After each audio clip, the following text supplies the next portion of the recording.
Ողջույն հարազատներ, այսօրվա խոսքը, որ ունեմ Սուրբ Հոգուց առաջնորդված, մեր ինքնարժեքի մասին է։ Ցավոք մենք ապրում ենք մի այնպիսի ժամանակահատվածում, որ կարծես թե մարդ արարածը ավելի նվաստացած եւ ավելի քիչ արժեք ունի հասարակության մեջ, քան կենդանիները։ Ես պիտի խոսեմ Եվրոպայի մասին, որի մասին որ տեղյակ եմ։ Ուրիշ երկրների մասին չեմ ուզում խոսեմ։ Բայց վստահ եմ, որ գլոբալ է այս խնդրը, եւ սա սատանայի կամքն է, եւ սա սատանայի ծրագիրն է, որ մարդու արժեքը գետնին հավասարվի։ Ինչու՞։ Որովհետեւ մարդը արարվել եւ ստեղծվել է Աստծո պատկերով եւ նմանությունով։ Եվ սատանան ամեն բան անում է, որ ապականի այդ պատկերը թե դրսից եւ թե ներսից, ամեն տեսակով։ Եվ երբ որ նայում ես մարդկանց անհանգստությանը, մարդիկ ավելի անհանգիստ են իրենց տան կենդանիների համար, քան իրենց բարեկամների համար։ Անկամ հավատացյալները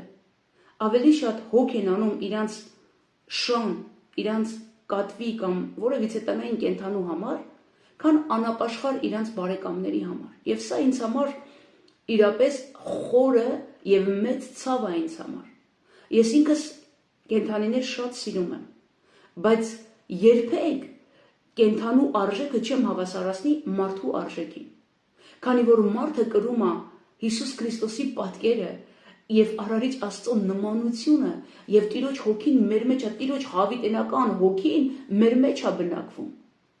Ինչպես կարող եմ ես հավասարվեմ մի կենդանու, որ ինքը ապրում է բնազդով, բայց ես ապրում եմ Սուրբ Հոգու առաջնորդությամբ։ Սա ինձ համար մեծ ցավ է։ Եվ ցավոք սատանային հաջողվել է։ Եվ անհատական մարդկանց կյանքերի մեջ էլ եմ տեսնում, որ մարդը ինքը իրեն շատ անարգված ու ոչնչություն է զգում։ Եվ մտածում է, որ այս գլոբալ արարչագործության մեջ իր ներկայությունը ոչ մի բան է։ Ես էլ ժամանակին ունեի այս զգացողությունը, ես էլ ժամանակին փնտրում էի, անգամ բանաստեղծություն էի գրել եւ ամբողջը չեմ կարող հիշել, բայց հիշում եմ, որ հարցնում էի Տիրոջը, ինչու համար աշխարհ եկա եւ ինչ օգուտ, որ հիմա կամ։ Ինչ կկորցներ այս աշխարհը, այս երկիր մոլորակը, եթե Անահիտը չլիներ։ Եվ հիմա ինչ օգուտ, որ Անահիտը ստեղ է։ Եվ իրապես այս փնտրելն էր, որ Տերը երբ որ ասում է փնտրեք եւ կգտնեք, եւ իրապես երբ որ փնտրում ես, Տերը ամեն բան բացում է քո առջև եւ քո կարեւորությունն է հայտնում։ Որովհետեւ Հովհաննեսն ասում է, եւ Աստված այնպես սիրեց աշխարհը, որ իր միածին որդուն տվեց։ Համայն մարդկությանը սիրեց Տերը։ Եվ եթե դու եկել ես այս աշխարհ, ուրեմն դու արժեքավոր մեկն ես։ Դու այդ համայն մարդկության մեջ ես, դու այդ արարչագործության մասնիկն ես, որի համար Հիսուս Քրիստոս խաչի վրա մահացավ։ Եվ խոստացավ, որ իր արյունով պիտի ների քո բոլոր մեղքերն ու հանցանքները, որպեսզի դու ժառանգություն ունենաս Հիսուս Քրիստոսի հետ։ Որպեսզի այն իշխանությունը, որ սատանան գողացավ, խաբեությամբ, խորամանկությամբ Եդեմի պարտեզում վերցրեց այդ իշխանությունը, որ Տերը մեզ տվել էր, որ իշխեք ամեն բանի վրա, քանի որ Տիրոջ հոգին մեր մեջ էր եւ այդ իշխանությունը Տերը մեզ տվել էր իշխելու, սատանան գողացավ մեզանից։